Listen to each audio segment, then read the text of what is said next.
Hi everyone, my name is Delene Grant and welcome to part 4 of my presentation on CPP Disability Ontario and Nicolini Law, Adrian Nicolini and Ashlyn Steele. Okay, please feel free to pause and read. I'm going to try to summarize as much as possible. If I will read at some point in time. I'll go through if necessary, but please feel free to pause and read if you don't understand what I'm saying, so that you can get a better understanding if you read. Okay, thank you. Okay. We went through this. It's all about CPP disability. I was denied. I was denied as per my previous slide. Okay, my previous presentation, I should say.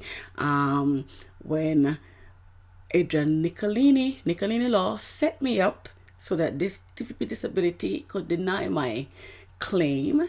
Okay, and I was denied in February 2019, as you can recall. Please go back to my previous presentations if you need to refresh your memory. Okay, thank you. The criminal activities of Nicolini Law Firm. Adrian Nicolini, WSIB lawyer. Ashlyn Steele, they're both from Nicolini Law Firm, right? They joined forces with Bell Mobility's defense lawyer, Hicks Morley Law, Hussein Muftaderi, to falsely represent my cases. And you'll see as you go along. Okay? Thank you. November 2019 and December 2019, Nicolini Law and CPP Disability Ontario. Okay, 2019, the year 2019 was the year that the system came down on me. From January back right on to December 2019, the system here in Canada, wow, it was too much for one person to take. I tell you, how did I survive the year 2019? Wow, wow, wow. So what Adrian Nicolini did, I was denied from February 2019, and Adrian Nicolini waited until the system created havoc in my life, right? When they think that they got me where they wanted me now, then they responded in November 2019 and December 2019 and then some. Okay, you'll see as you go along, but it's like this lawyer was something else. You'll see what I'm talking about as I go along. Okay, please feel free to pause and read as you go along. Thank you. Decided not to appeal CPP disability based on past experiences with the Canadian system. I was denied by WSIB in February 2017, appeal denied in October 2017. Denied by the College of Physicians and Surgeons in 2018, appeal denied on June 6, 2019. Denied by the College of Physiotherapists in 2018, appeal denied on June 12, 2019. Giving you the history, okay, of the Canadian system, what I went through. Denied by CPP disability in February 2019, I did not appeal due to the track record that I would be denied again, okay? All right, I didn't waste my time. Okay, denied by the Canadian Human Rights Commission in March 2019, I did not appeal due to the track record that I would be denied again. Denied by the Canadian Labour Board in July 2019, I did not appeal due to the track record that I would be denied again. And we're getting there, okay? We're going to get there. Adrian Nicolini and Ashlyn Steele, Nicolini Law Firm, waited until the system created havoc on my life in 2019, then decided to continue with their deception of the CPP disability claim. Right? I was denied in February 2019 and they waited 9 months later. Okay? For the record, please note I have never completed a form to claim CPP disability. Where does CPP disability falls? I did not retain this lawyer for employment law. Why is this lawyer so persistent? You understand? And he's not helping me. Okay? As I go along, please feel to pause and read. Thank you. Here, oh my, this was November 12th, 2019. Okay, I got this report from this email, I should say, from Ashlyn Steele, Nicolini Law, right?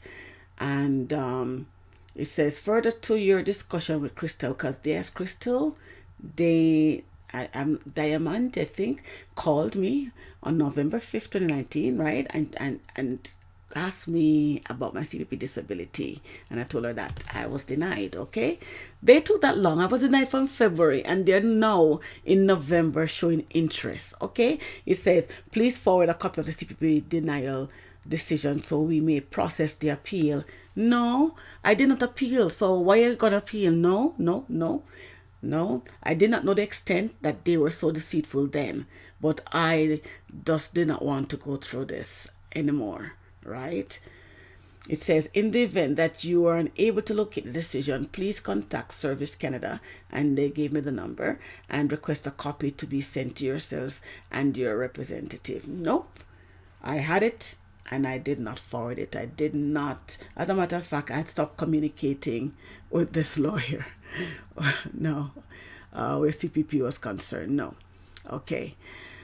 It says here, did not send a denied report for appeal to Nicolini Law since CPP disability was biased when they chose to ignore Dr. Silverberg's report and accepted false information from the other doctors, as I did outline in my previous presentation, part 3. Okay. Nicolini Law Firm requested the CPP decision document without my consent. Does this pertain to employment law? Can anyone answer that? Because I do not know. If I retain this law for WSIB, how is he so much in control of the CPP? When I read online after the fact, after all this, I realized that WSIB and CPP are not the same. You cannot file for both. So, can you answer the question? Why is this law firm so much interested in CPP disability when I did not retain them for CPP for employment law? Please answer. So on December 2nd, because they didn't hear from me, they wrote to Service Canada saying, further to our letters dated October 11, 2018, September 4, 2018, and August 16, I guess 2018 that should have been. We write to request the status of a decision for CPP benefits. Further to Miss Grant application, still using the MIS, MRS. Okay, and we go along. December 24, 2019. Okay. Nicolini Law. This was a Service Canada responding. It says here, I will bring it forward. As I indicated here, Ashlyn Nicolini Law Firm requested denied TPP disability report from Service Canada without my knowledge. Without my knowledge, I didn't know that all this was taking place. Okay, so it says here, as per your request of December 9, 2019, enclosed, please find a copy of the letter sent to your client, Delane Grant, on February 25th, 2019. Okay, please feel free to pause and read if you wish. Okay.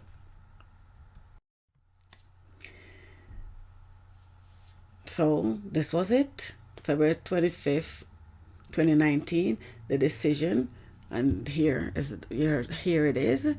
Please feel free to pause and read. I went through it on my previous presentation, part 3. Okay. A better view.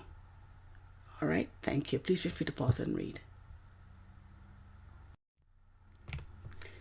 This is just the last page of the denial report. Okay.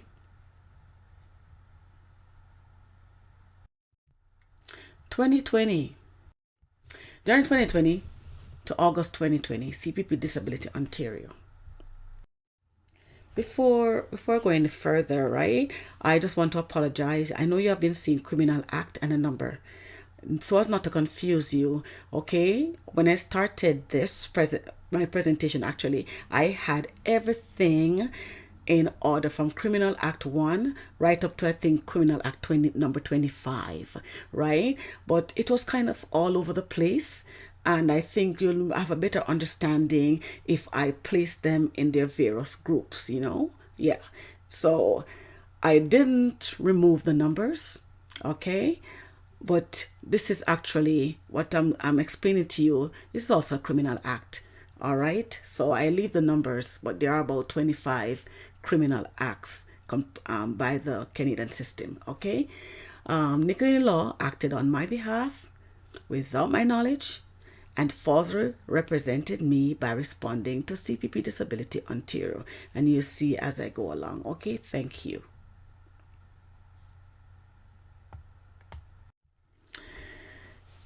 Adrian Nicolini's intent was to ensure that I do not have a future in this country, Canada. That's it. There's no doubt about it. This man, this lawyer was so passionate in ensuring that my character was marred. Wow. Adrian Nicolini provided false information on my health and character to CPP Disability Ontario. Okay? How would you feel if you were me? Okay? Nicolini Law Firm doesn't know when to stop. The following deceitful act is the perfect example of what this firm did on January 10, 2019 with the statements of claim for wrongful dismissal and long-term disability. I did not retain this lawyer for employment law, and they went behind my back, forged signature, and put in statements of claim for wrongful dismissal and long-term disability. I was unaware. Okay, forgery, violation of my rights. I had refused to appeal my case to CPP Disability Ontario because this entity was also deceitful.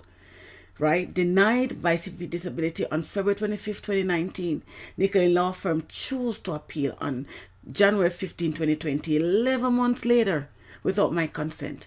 I had refused to provide Nicolini Law Firm with the denial decision. Therefore, the law firm obtained the report on its own. Nicolini Law Firm took on my position, the client, by responding and forging my signature without my consent to CPP Disability Ontario. I had nothing to do with the following information or communication between Nicolini Law Firm and CPP Disability Ontario. Okay? I did not wish to communicate Nicolini Law Firm or CPP Disability Ontario, so I ignored all correspondences received by mail. Only signed agreement I had with Nicolini Law Firm was with WSIB, Workplace Safety Insurance Board. The firm was already in breach of the contract, the WSIB contract. They're already in breach. I ceased communication in August 2020. I had no signed agreement otherwise with Nicolini Law Firm, so I decided not to communicate to see how far this lawyer, Adrian Nicolini and Ashlyn Steele, had planned to take their deception. Okay? January 15, 2020. And again, as I said, my date of loss was not September 7, 2016. Okay? And it says here, please be advised, this came, Nicolini Law sent this to CPP Disability Service Canada, right? And it says, please be advised that that Service Canada recently provided us with a copy of the enclosed February 25th, 2019 decision of Service Canada. As you will note, Service Canada did not direct a copy of the said decision to our attention. We confirm a duly completed consent to communicate information to the authorized person was forwarded under cover letter August 16. This is supposed to be 2018 because they did correct it, right? They're so confused. They kept indicating 2016 when they knew that it was 2018. Okay, confirming our retention enclosed for your case of reference. Please feel free to pause and read. Okay, so here, see here, we cannot review your documents until receive your request for reconsideration and writing name, and they place my name. Okay, then information here. This was Ashlyn Steele. This is Ashlyn Steele's signature, right? Nicolini Law, and it says here, suffer from disability both severe and prolonged. Okay, that's what she indicated. February 25th, 2019. Okay, I was not involved. So on my behalf, she signed this. Okay, this is a request for reconsideration of a Canada pension plan decision. Okay.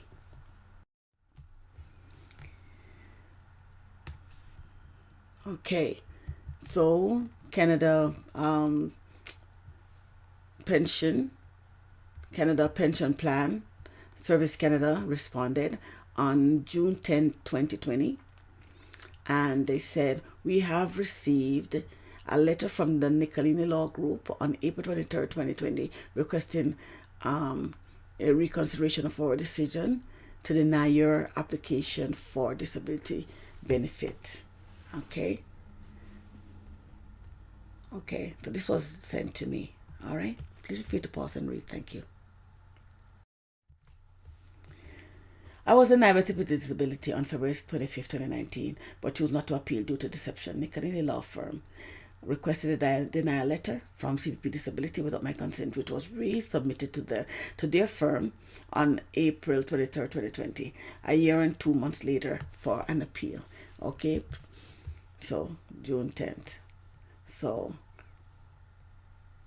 this was what they received from Service Canada. They said, we have received your letter dated April 23rd, 2020, requesting a late, reconsideration of the decision made on February 25th, 2019. Okay? This is June 2020. Why didn't you just leave it, eh? Okay? It says here, we acknowledge that your office was not copied in on the denial letter was sent to Ms. Grant. Okay, however, a copy of this letter was sent to your office on December 24, 2019. At this time, the appeal period was extended to April 3rd, and we received your request for reconsideration on April 23rd, 2020. Okay, please feel to pause and read if you wish. There was no name attached to this letter.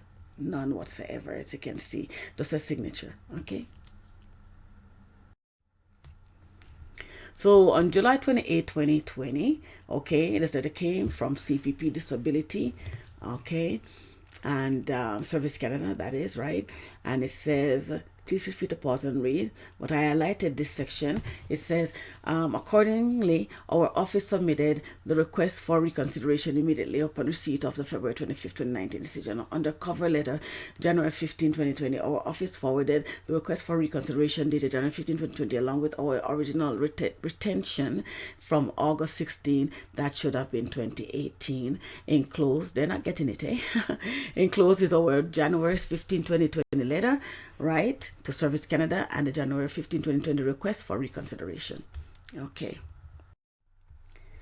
I had heard, okay, of CPP Disability from Nicolini law firm 3 times within 2018. Okay, 3 times. Here, April 30, 2018, here is the form. There is the email, I should say, from Ashton Steele.